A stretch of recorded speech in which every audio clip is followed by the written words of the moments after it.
Welcome to the 17th chapter of the book of Leviticus. It says laws regarding offerings, which it's divided into 4 sections. Each section starts with the Greek word anthropos, man, a man. Anthropology comes from that word.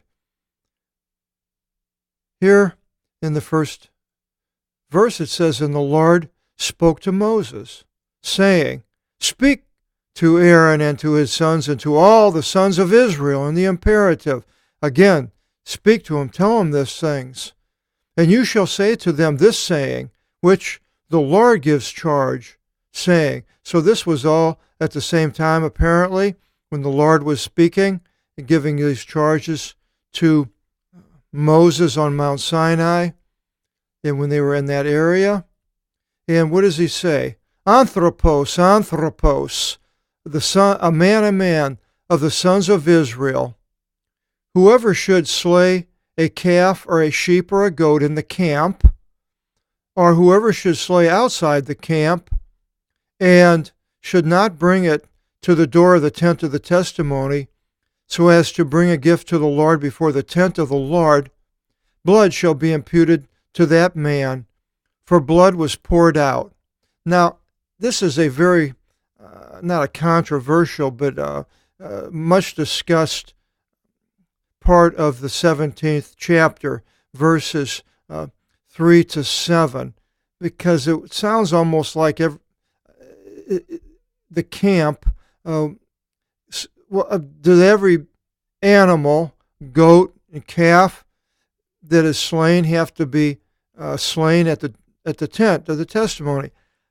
I can't see where that's a possibility, but I suppose there are some people that would hold to that. Others hold that the places that people sacrifice to are other places outside of where the tent of the testimony was. But I don't see that as a possibility. They may say that, but to me, the tent of the testimony is one, and if anybody slays it, to me, it's something like basically if they are bringing it for a sacrifice for these sin offerings, then it has to be done the right way. Now, exactly how the right way is, you could sit here and study this till your heart's content and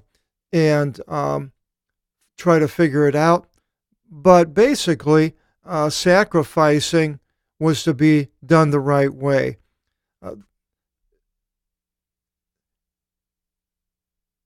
The people, it said, well, let's just continue here and read a little bit more. Blood shall be imputed to that man, for blood was poured out. And that means basically death, blood. We'll find out later where it has various meaning as a figure of speech. That soul shall be utterly destroyed from out of its people, so that the sons of Israel should bring their sacrifices, as many as they should slay in the plains, and shall bring them to the Lord at the door of the tent of the testimony to the priest. And they shall sacrifice, and we'll jump here up into the next one, them as a sacrifice of deliverance to the Lord.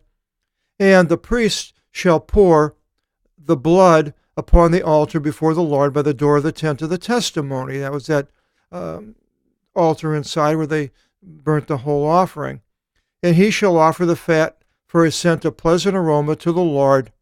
And they shall not sacrifice still their sacrifices to vain gods, in which they fornicate after them.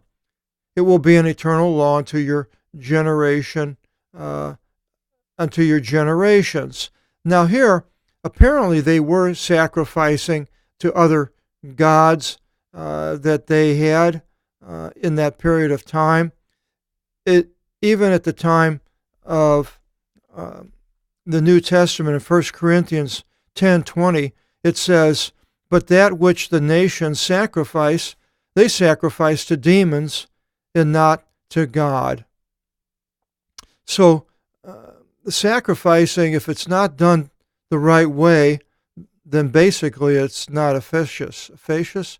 God has a certain way of wanting this all done.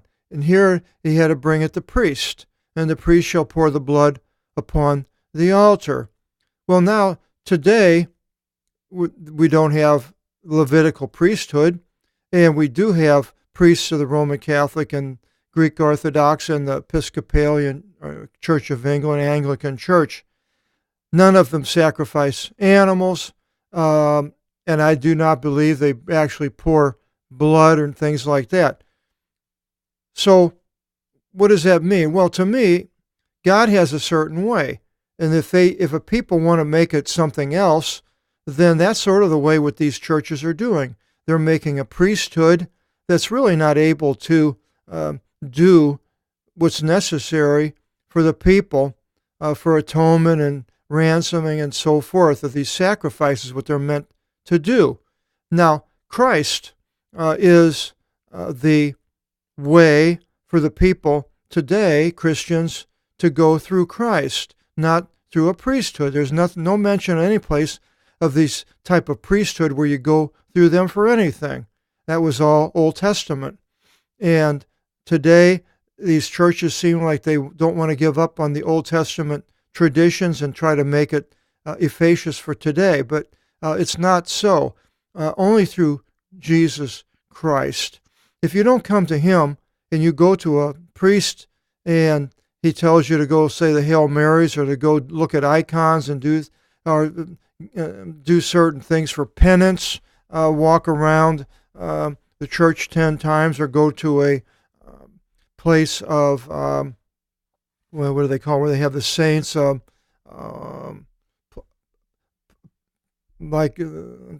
trying to think of the Roman Catholics. They have the Lourdes, different places for healings and so forth. If they tell you to go through Mary, that's all not the case. We go through Jesus Christ, straight to him. I can go straight to Jesus. He lives within me, his Holy Spirit. He's sent to me. And I don't have to go to a priest. I don't go to a priest. So I see where those first 7 verses are all be doing it the correct way. Otherwise, you're sacrifice, or you're going to vain gods. In a way, these priests and others are taking the place of God. You're going to them rather than the true Christ, Jesus Christ, true God. And then it changes in 8. Again, another anthropos. And you shall say to them, anthropos, a man, from the sons of Israel, and from the foreigners, proselyton, a proselyte, the word comes from that, of the ones lying nearby among you, whoever should offer a whole burnt offering, olokavtoma, like a holocaust. Now here it's offer. See, 4160 means to do, but it depends on what it's referring to.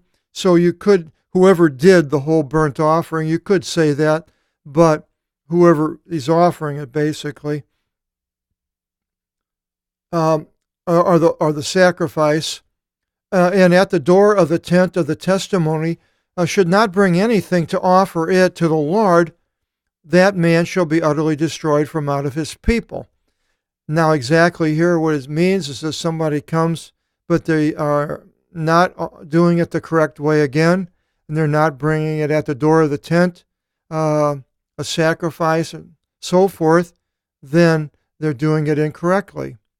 And then 10, another anthropos, a man of the sons of Israel, or the proselyte, of the ones lying nearby among you, whoever should eat any hemoglobin, blood, even I will set my face against the soul eating the blood, and I will destroy it from out of its people. So nobody is to eat blood. Food has to be cooked. I don't eat anything with blood. I see some people eating hamburgers and steaks, which are almost raw.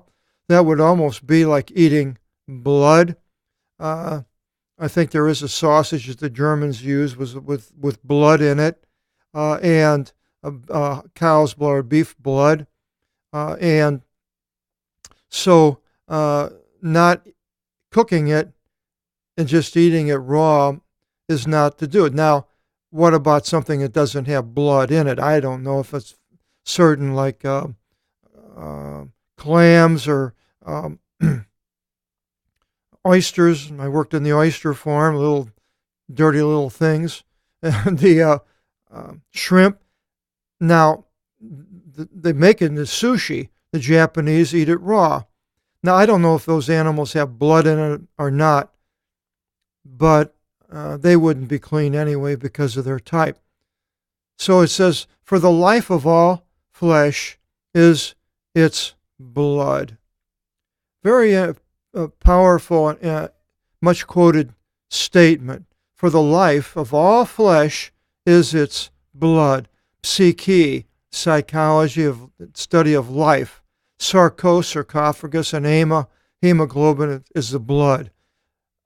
Now, life of all flesh is its blood. Well, a lot of people in science, or not necessarily even scientific, will think that this isn't, well, life isn't really in the blood.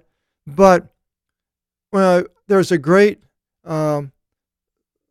place. I put it here as a link, and I don't see it. How come? Oh, here it is up here.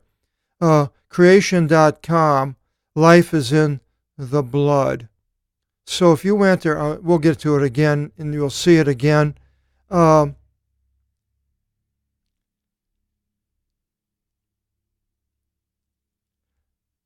Life is in the blood. So that article was very interesting as I read it.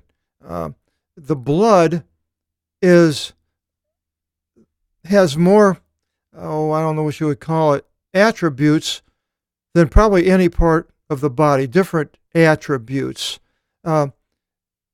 It's a cellular food, and cellular food is transported in the blood. Nutrients for all the cells is transported in the blood.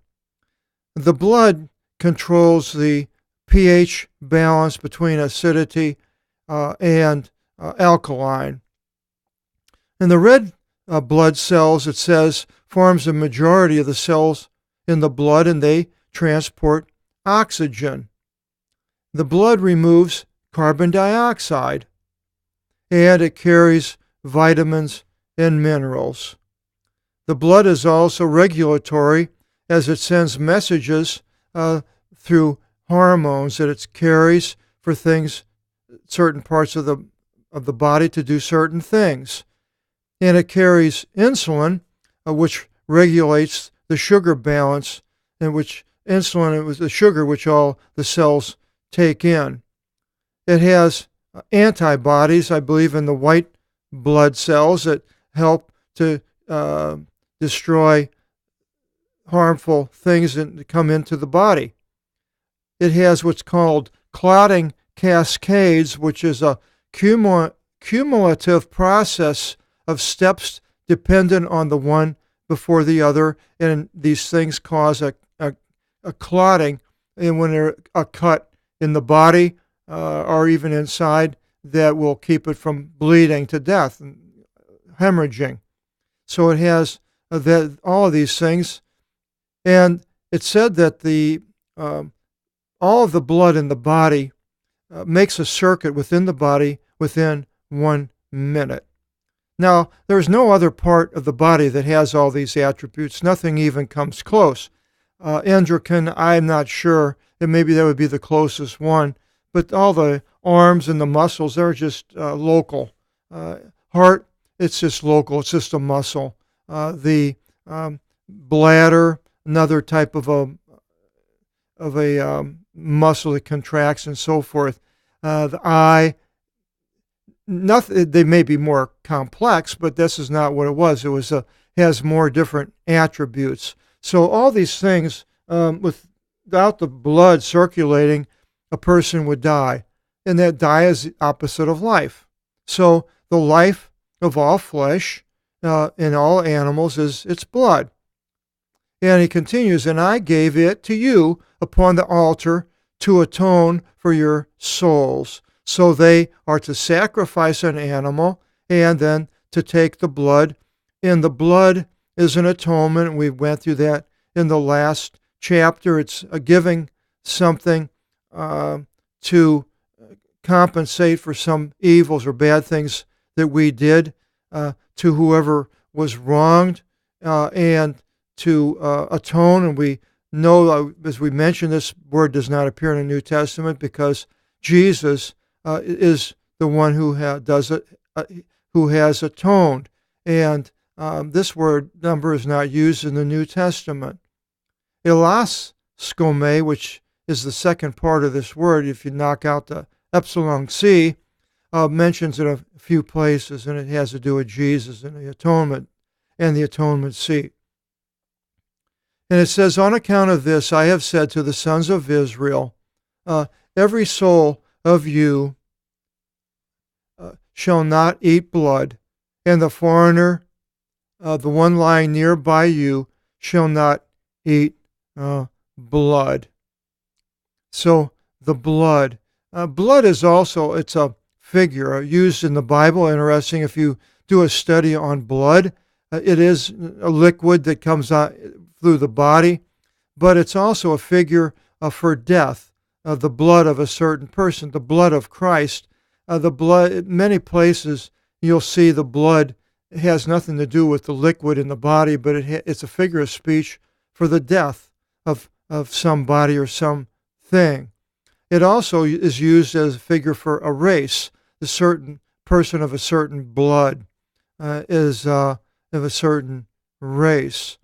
And then, so the animal itself is sacrificed, but it says in Hebrews 10:4, for it is impossible for the blood of bulls and of he-goats to remove sins. And it said here that it's an atonement. The atonement doesn't remove the sin. If you did something to that being, whoever it was, it doesn't take it away. You're just making an atonement for it so you won't be punished.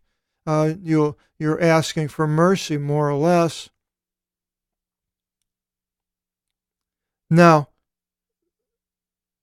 Christ is the atonement for us, as I've mentioned many places. Says in Hebrews 10:19, having then, brothers, confidence for the entrance into the holies by the blood of Jesus.